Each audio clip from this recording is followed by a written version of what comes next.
right, folks. Thank you all for being here. Just a reminder, next Wednesday, please have your papers ready to turn into class, or to bring them to class to turn in. We will have recitations next week. So I will remind everybody about that next Monday and Wednesday. So I want to take up where I left off and then move on to ragtime. And we just heard 3 pieces of music, one that was inspired by ragtime and 2 rags. The first piece we heard was a transcription of Debussy's Golliwogg's Cakewalk. A cakewalk was one of the most common forms of ragtime. I'll say a word about a cakewalk when I talk about it, but it was a common song name. And Claude Debussy, the great French late 19th, early 20th century composer, was enthralled by ragtime when he heard it at the turn of the 20th century. And so he created that piano piece, which you heard transcribed for the guitar. And I wanted you to hear that one because I think it's an exceptionally beautiful piece of music, but it's also an example of how in Europe, ragtime very quickly was incorporated into high culture.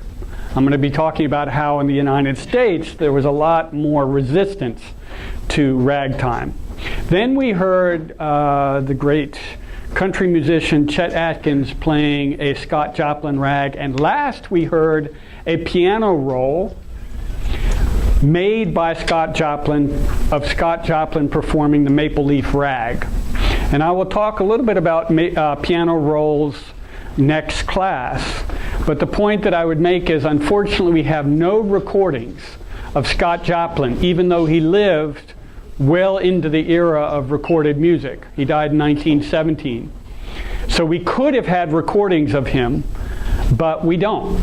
So the only way we have to hear Scott Joplin perform his rags the way he wanted them to be performed is by, I think there are about 15 piano rolls.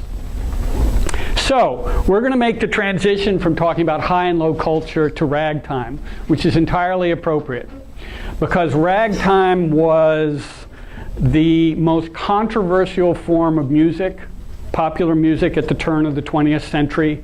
And it's really a moment, it's a watershed moment for a variety of the topics we've already been talking about. But let me, before we turn to ragtime, go back over a few more points about this high-low culture divide.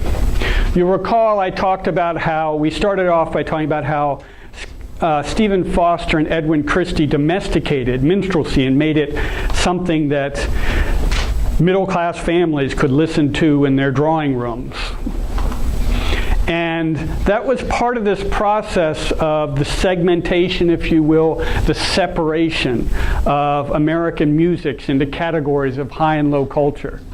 Now, people in the 19th century didn't use the term high and low culture. We use that because it's a handy term.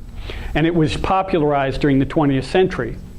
But what they would have talked about is culture was those refined forms of prose, poetry, music that were associated with the most civilized nations.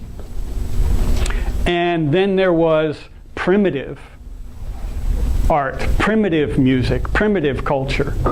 And so they drew distinctions. They would have used different terms, but for our purposes it's fine to talk about high and low culture.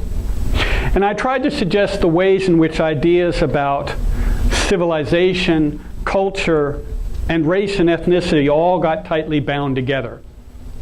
So that in simplest terms, the whiter the culture, the higher it was going to be in the eyes of cultural arbiters. The darker the origins,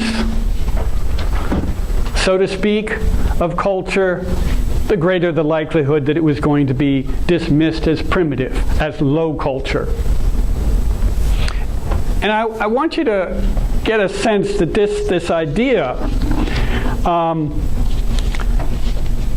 of segmenting out culture was a long process. It took a lot of work, if you will, a lot of cultural work to instill these ideas. And so I'd just gotten to the end of class mentioning how if any of you attend classical music performances or have maybe done one for your concert ethnography, you're familiar with some of the performance traditions associated with classical music. As I mentioned, those had to be taught to audiences. So literally in the 1880s, as American symphony orchestras were mushrooming across the country, as elites were funding the establishment of symphony orchestras, permanent symphony orchestras like the New York Symphony.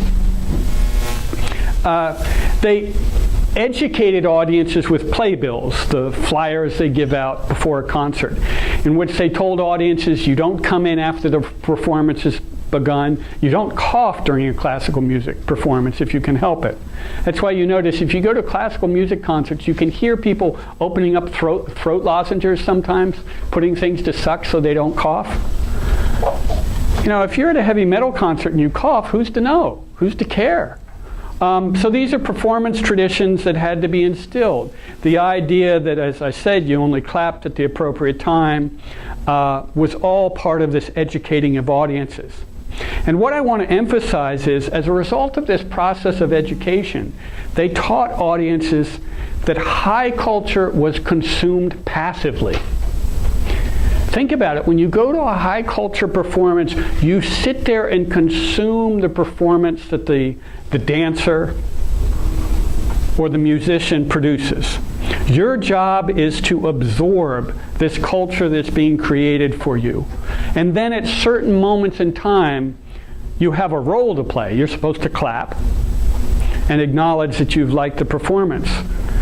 But it's a very different relationship you have in a high culture space with a performer than you do in other spaces where you may be literally on the same level, the same floor as the performer. There may be nothing between you and the performer. And you may be encouraged to voice, literally, your enthusiasm by shouting, cheering, jumping around, physically manifesting your enthusiasm.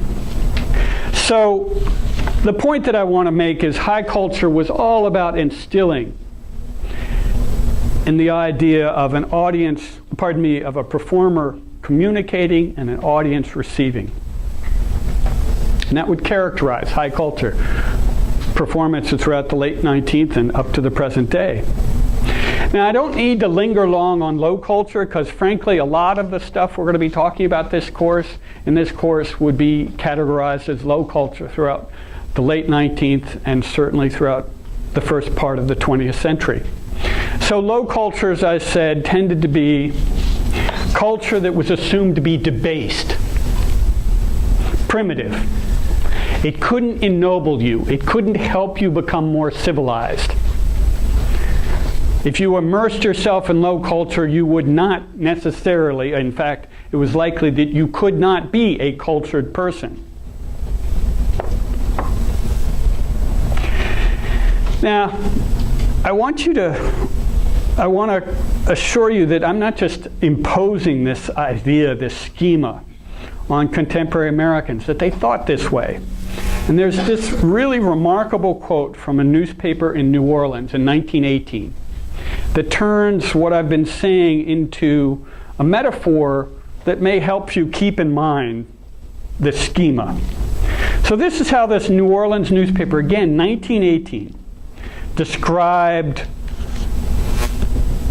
humanity's musical ambitions.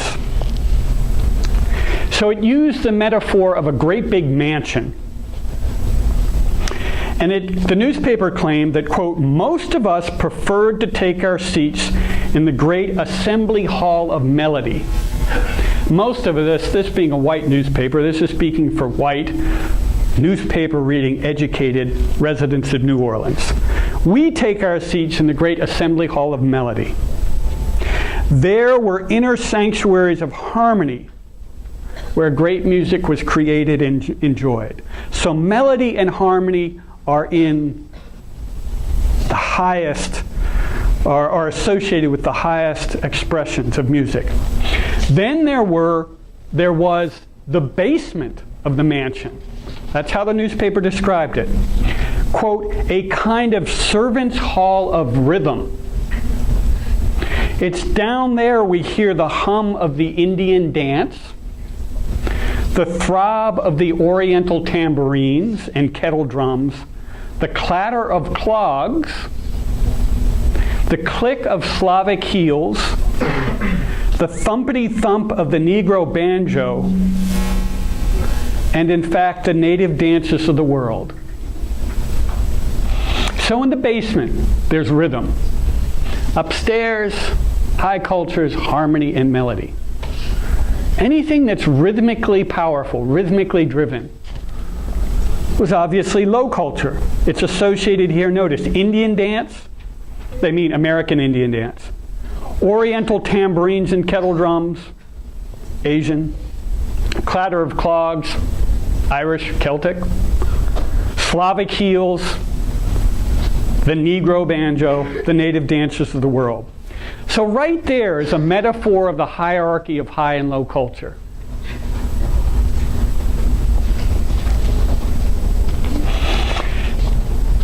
So I hope that helps to sort of translate what I was talking about into something almost visually tangible. Now before we shift to ragtime, I want to briefly talk about what are the consequences of this, broadly speaking. I mean, it's one thing if elites go around and saying what we listen to is elevated, cultured, civilized, etc.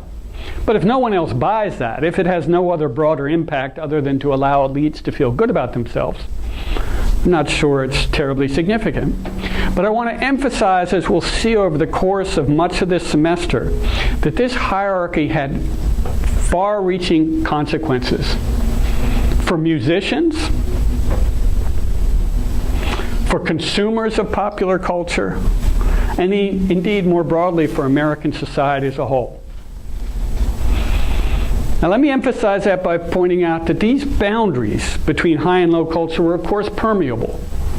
There was no law, although I'll talk in a couple weeks about efforts to create laws to sort of keep these separated, but there was no legal way, there was no practical disciplinary way to keep these two cultures, high and low culture, separate. And so there were always musicians as well as consumers, audience members, who wanted to cross the boundary lines between high and low culture. And we're going to see that today with ragtime. But what I want to emphasize, and we'll talk about a lot in this course, is that those boundaries were permeable, but there were costs, there were consequences. And it wasn't easy to cross those boundaries. So some white musicians and white audience members, so to speak, would cross the boundary because they wanted some of that rhythmic primitivism. So you could pull some of that in to spice up your music, make it a little risque, edgy. But then a white musician could return to this comfort, so to speak, of high culture if he or she chose. We're mainly talking about men at this point in time. But for African Americans, members of, how would I put it, ethnicities or races that were associated with primitive culture, the effort to try to participate in high culture was enormous, or I should say it took enormous effort to participate in high culture. And even when they did, it didn't mean that it would be acknowledged by the arbiters of culture as high culture. So we'll see this play out. If I don't fully get to Scott Joplin today, you're going to read about Scott Joplin, and I will talk about him. If not today, I'll talk about him on Monday. But I think him as a great exemplar of the consequences of this high and low culture divide. for an immensely talented and inventive musician. So, before I turn to Ragtime, any final questions here?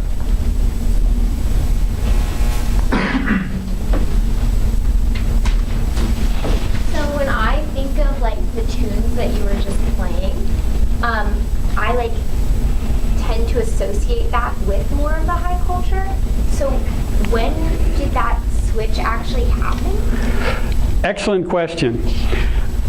The story of Ragtime is a really the reception of Ragtime.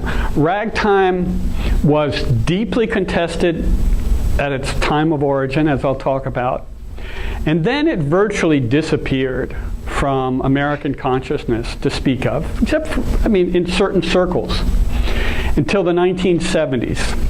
And then it was rediscovered. And the people who rediscovered it, well, part of it had to do with the Robert Redford, Paul Newman movie called The Sting, in which ragtime was inappropriately used as music from the 1920s. It has nothing to do with the 20s.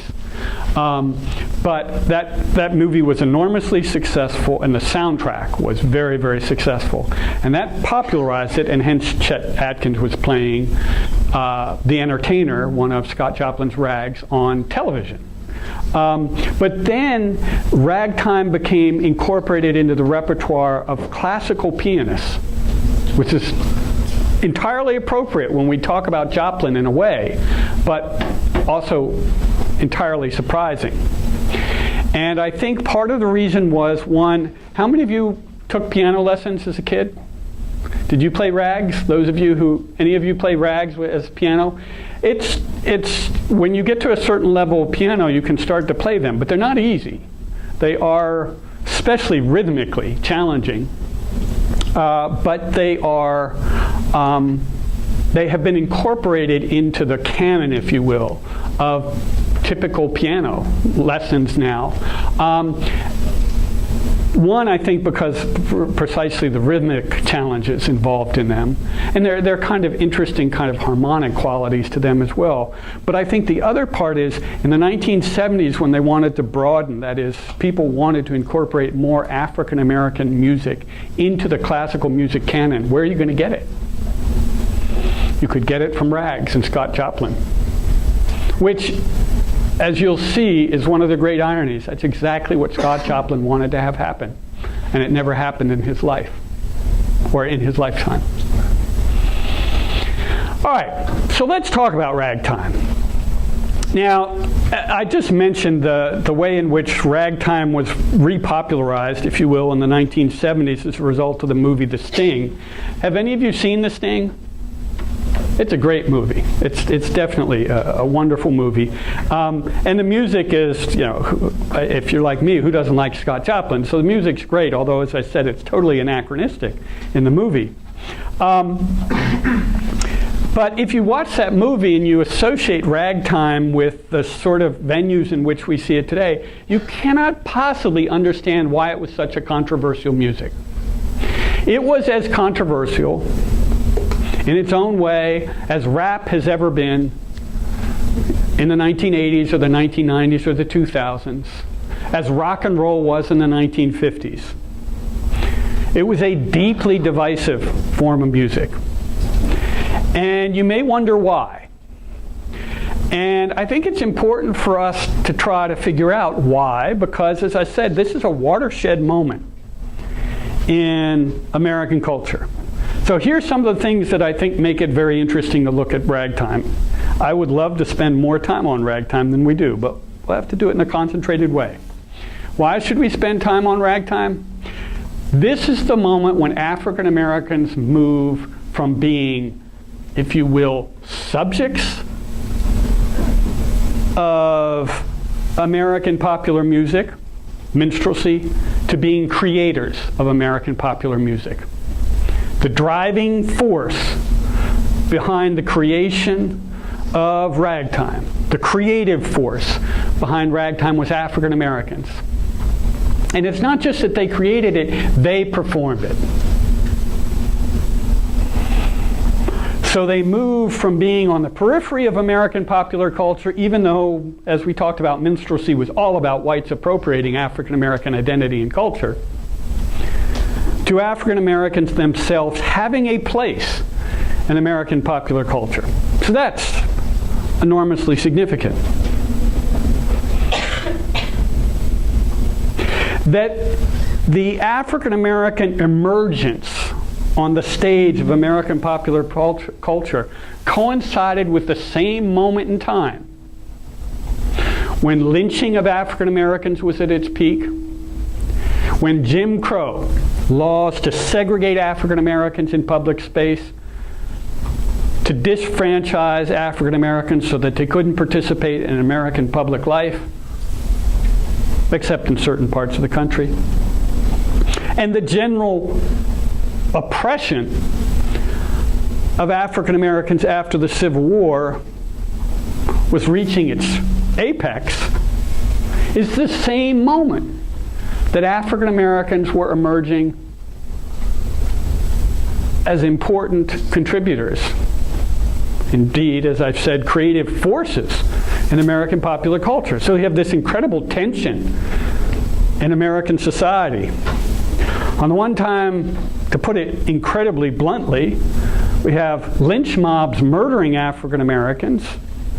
We have African Americans rushing out to buy ragtime sheet music.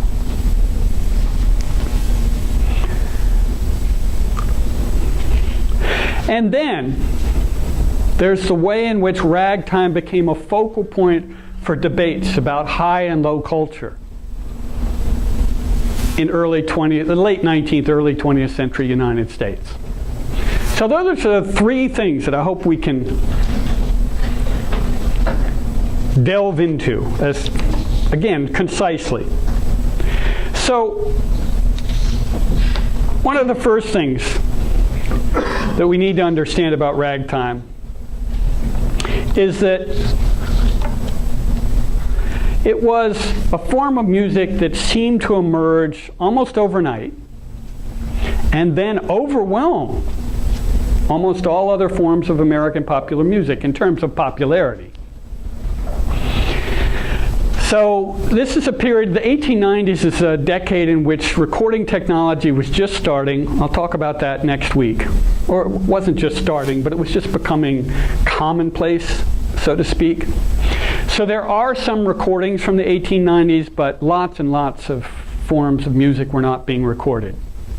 So we don't have a very good idea of the actual maturation of ragtime. But it really burst onto the American consciousness after 1895.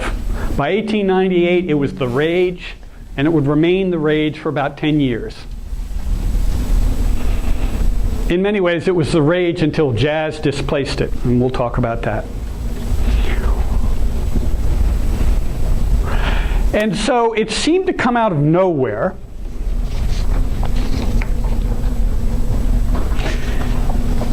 And it became a kind of universal descriptor for American popular music in the first decade of the 20th century.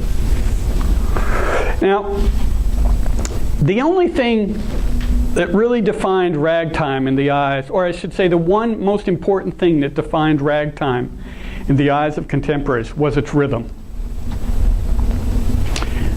And I have two quotes here that convey this. Here's one contemporary, quote, "Ragtime is merely a common form of syncopation." You don't need to know the technical term syncopation if you're not familiar with it, because it's now defined in the rest of the quote.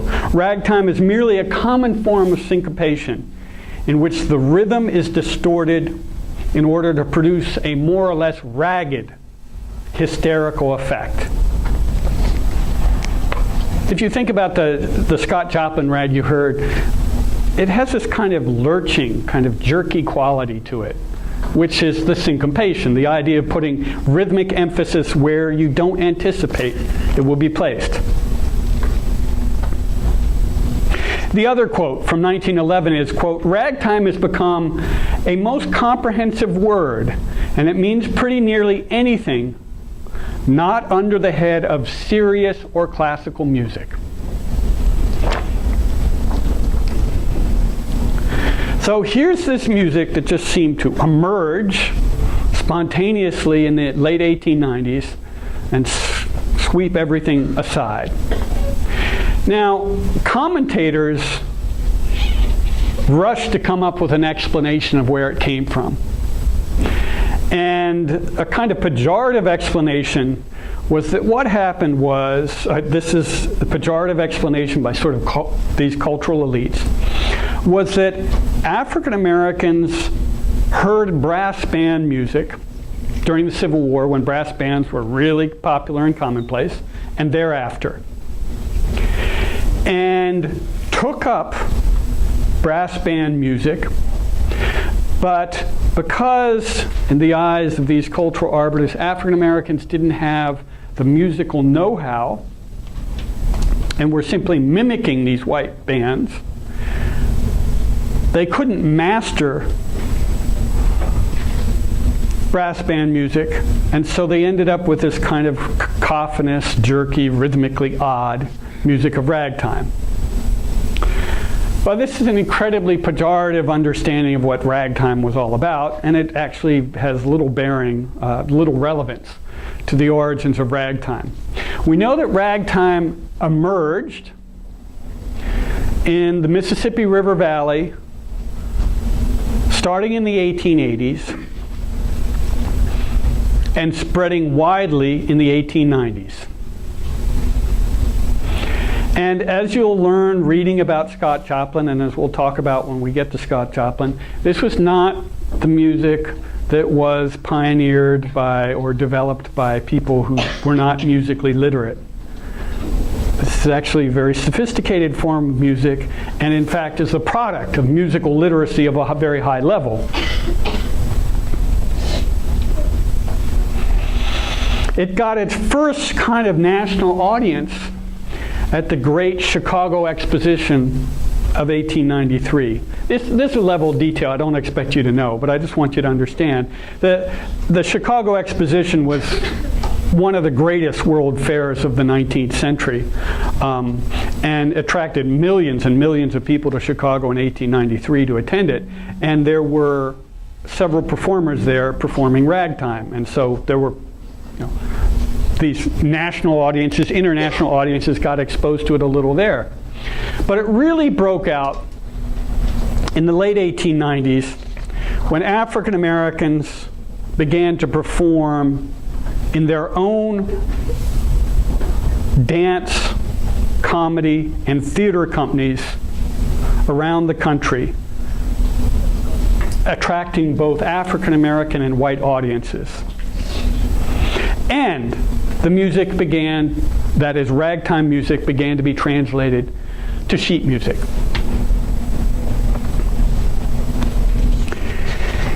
So, part of the explanation for why ragtime took off the way it did is that the sheet music industry was at the peak of its influence, so to speak, in the in the 1890s, first decade of the 20th century, because that was really the only way to share popular music. So you've got a really robust, mature sheet music industry.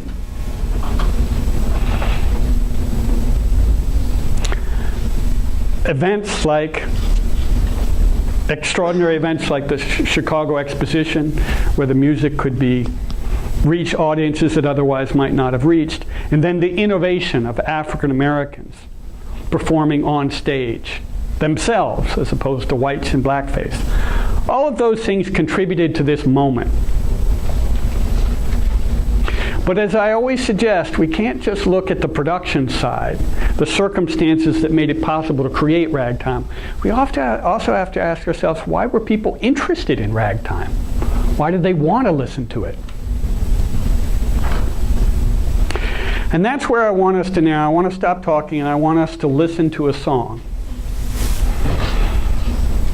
Because I think this song will let us get into the heart of the matter of what was controversial about ragtime and what may have been some of the reasons why people wanted to listen to ragtime. Now, as I've said in the past, this song has certain qualities of it that are offensive, and I don't play it because of those qualities, but it's characteristic of ragtime. We're also going to look at some sheet music, because your next major assignment is a sheet music essay. And you'll see some of the sheet music is deeply, deeply distressing. You've already read about that. So I want to alert you to that and make it clear that there is an important reason why we're doing this.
So, here are the lyrics, date when it was written, the names of the people who wrote it.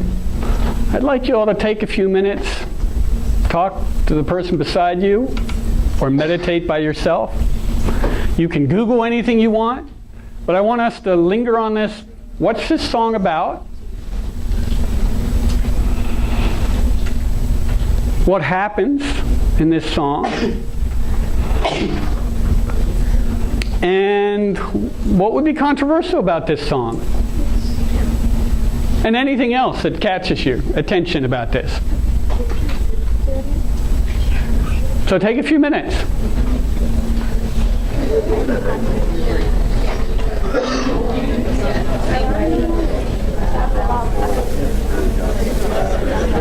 I didn't repeat the chorus here, but this is where the chorus gets duplicated.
All right, folks.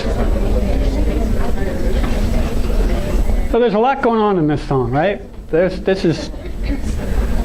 a lot to unpack here. So let's start off. We don't have a name for our heroine here, but what do we know about her? Well, I mean, at first they make her seem like a really innocent girl, and just like she's the victim through all of this and like the heroine. And so that makes it just like the pretty yaller girl and her pedigree, so that. Okay, so innocence, there's this idea of innocence. What else about her do we learn?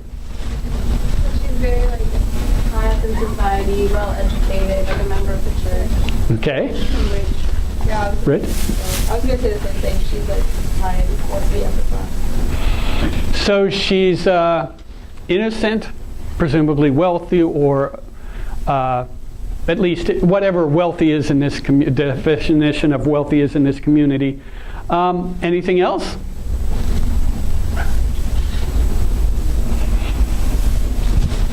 My group over here, we were talking about how she's yaller, which is like yellow, was what we were getting. So we think that maybe she's light skinned, and then it says she's in the upper 10, and like Frederick Douglass talked about the top 10%, like black class. Du Bois, actually. Oh, Du Bois. But okay, so she's African American, right? Yeah. We all got that? Yeah. So the yellow is, or yaller is a reference to, she's a light-skinned mulatto. And this is an era of time where people paid attention to skin color. Well, I mean, not that people don't pay attention whenever, but that this was it was particularly acute then, because the lighter the skin, the greater the possibility you might be able to pass and escape some forms of white harassment, oppression, etc. So she's a light-skinned, elite, innocent, young African-American woman. And who is our, I guess, antagonist? Is that how I would describe him? What's important about him? What's that? He's dark. He's darker? Possibly works for them. Yeah, well, we don't know really what he does, except that he worked in the brickyard. We don't know who owns the brickyard, but so he's working class. So she represents elite, he represents working, lower class. The high-low divide is literally personified in the bodies, if you will, of these two people. Even though there's the issue of whether in the eyes of whites anyways, an African American could ever be a member of the high-class elite. So then what happens here? He asks her to go to church, and she says, what?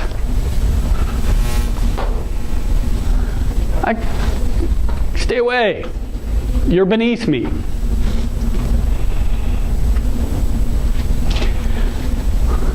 So then what happens here?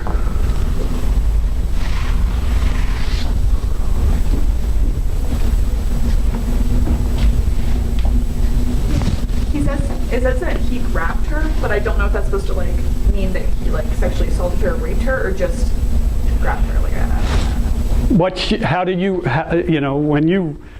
when you look at that, I assumed it meant rape because the response was to lynch him, and I feel like if he had just kind of like grabbed her, maybe she would have not acted so extreme. okay. He got her pregnant. What's that? He got her pregnant. Oh,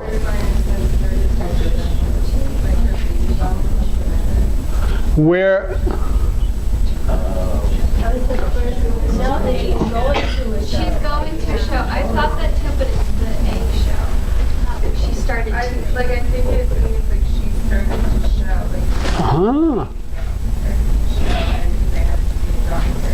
Okay, but they certainly they do of course call in the doctor. Other?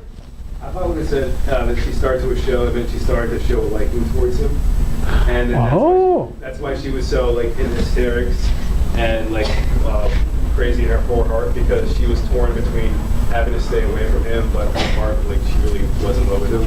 Ah. The family was like, no, we can't have her. Like, this is her one way to get out of here. We can't have her associated with lower class. Okay, so that's a sort of Romeo and Juliet, but not warring families, but instead class. I think it's basic in the sense she was walking and he like was bothering her or like harassing her in some way and he wouldn't leave her alone. Okay, so you're reading this a variety of ways, but he crossed a line here, whether it was so extreme as to actually have had, well, that she's pregnant or raped her or attempted to rape her, or just there was a relationship there that led, all of you get the rest of this. We all recognize this is a song about the family lynching this black man because of his attentions, whatever form they took, towards their daughter. Now, I told you, this song, 1909, this is 11 years after the, well, 1893 is the sort of quantitative peak, the peak number of lynchings in American history. But 1898, 1899 is really the peak years for lynching of African Americans. So this is in the context of a period of time when the lynching of African Americans is happening not exactly daily, but every 2 or 3 days in any American newspaper you would see a story about either an actual lynching or an attempted lynching.